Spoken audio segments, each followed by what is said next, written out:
ওই বেটা রাখ, তোরে আজকে মাইরেই ফেলামু। তোর এত বড় সাহস, যেই বাসায় থাকস ওই বাসায় চুরি করস? বিশ্বাস করেন ভাই, আপনাকে পায়ে ধরে বলতেছি আমি চুরি করি নাই। চুরি না করলে ওই টাইমে তুই কই গেছিলি? ভাই আমার আর মাইরেন না, এবারকার মতন ছাইড়া দেন।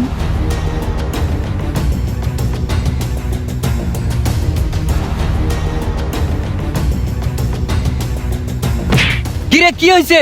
আর কইস না, এক বাইতে চুরি করতে গেছিলাম, আর একটু লেগে ধরা খাইতাম, কোন রকম ঝান্ডা লয়ে পলাইছি। ঠিকই আছে, আমগো সারা চুরি করতে গেলে এমনই হইব। এই বেটা বলো, দিনের বেলা কেউ চুরি করতে যায়?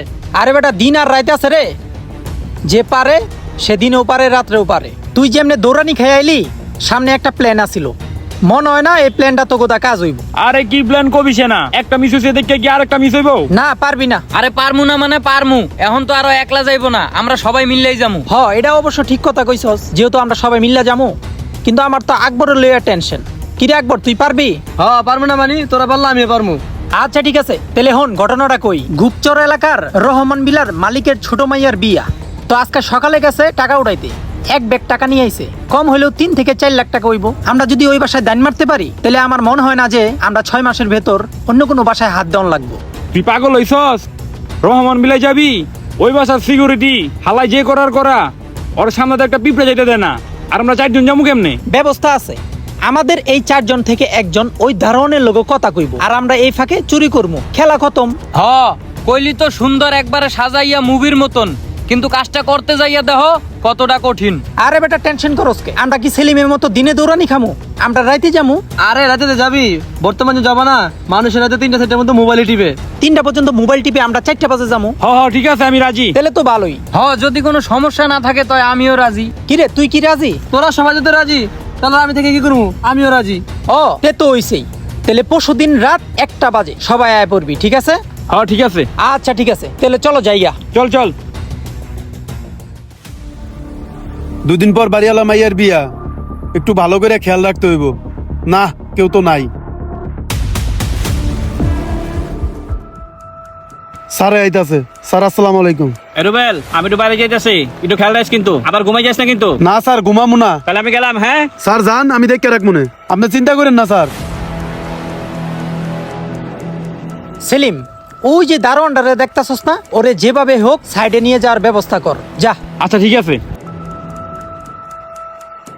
কি কাকা, খালি পান চাপা লইব, অন্য কিছু খাওয়া লাগবো না? আনছি তো আজকা একের। না না, আমি এগুলো খাওয়া ছেড়ে দিছি, আর এমনিতেও মালিকের বাসায় নাই। আরে কাকা সমস্যা নাই, আমরা কি দূরে যাবো? এনতে এনে 2টা দাম দিয়ে আয়া পড়মু। কথা খারাপ কও নাই, অনেক দিন ধরে খাই না, তে চলো। তাইলে আহেন কাকা। তাহলে তাড়াতাড়ি করেও, কিন্তু আমার আবার আইতে হইব। ওই বেটা হায় হায় হায়। চল চল।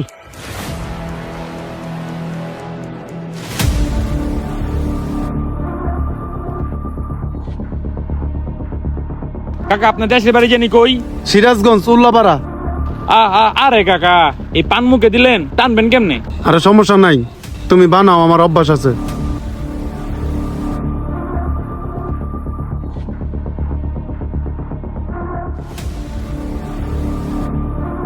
কিরে দাঁড়ানো কই? ওই আবার কই গেল? স্যার স্যার স্যার, আপনার বাসায় তো চুরি হয়েছে, উপরে গিয়ে দেখলাম আলমারি খোলা। কি কও? আপনারা কই গেলাম, একটু খেয়াল রাখতে। দাঁড়ানো কই? এই রুবেল, এই মালিক আইছে, পরে খামুনে, পরে খামুনে। জি স্যার। কোথায় ছিলে তুমি? জানো আমার বাড়িতে একটা ঘটনা ঘটে গেছে। কি হয়েছে স্যার? আমার বাড়িতে চুরি হয়েছে। স্যার আমার মনে হয় ঘটনাটা ওই ঘটাইছে, আপনি যখন বাসায় না থাকেন ওরে খুঁজেই পাওয়া যায় না। স্যার এই কাম আমি ভুলেও করি নাই, আমি গরিব হইতে পারি, কিন্তু আমি চোর না। তুমি চুর না হলে তো গেট হয়ে গেল কেন? স্যার একটু জরুরি কাজে প্রস্রাব করতে গেছিলাম। এ রহমান ভাই, কিছে এনে তো চিল্লাচিল্লি কে? আরে আমার বাসায় চুরি হয়েছে ভাই। কি কোন ভাই, এত ভালো একটা দারোয়ান থাকতেও আপনার এই বাসায় চুরি হয়ে গেছে গা? ভাই একটা কথা কই, কিছু মনে করেন না, আমার মনে হয় এই দারোয়ান এই আপনার কাম দিয়ে দিছে। না স্যার, ওরা মিথ্যা কথা কইতাছে, আমি এত বছর ধরে চাকরি করতেছি, কই এরকম ঘটনা ঘটে নাই তো। ওই নাটক কম কর, এর ভিতরে নিশ্চয়ই তোর হাত আছে, নাইলে তুই থাকতে এত বড় একটা ঘটনা ঘটে কেমনে? এই রহমান ভাই, আপনি নিশ্চিন্তে বাইর যান, এই ব্যাপারটা আমরা দেখতাছি। ওই আইতো, ওই ওরে ধর, পুলিশে দিমু। আমি এত কিছু বুঝি না, যেভাবে ভালো হয় সেইভাবে ব্যবস্থা করো তোমরা। আপনি টেনশন করেন না, আপনি বাইর যান। ওই আয়।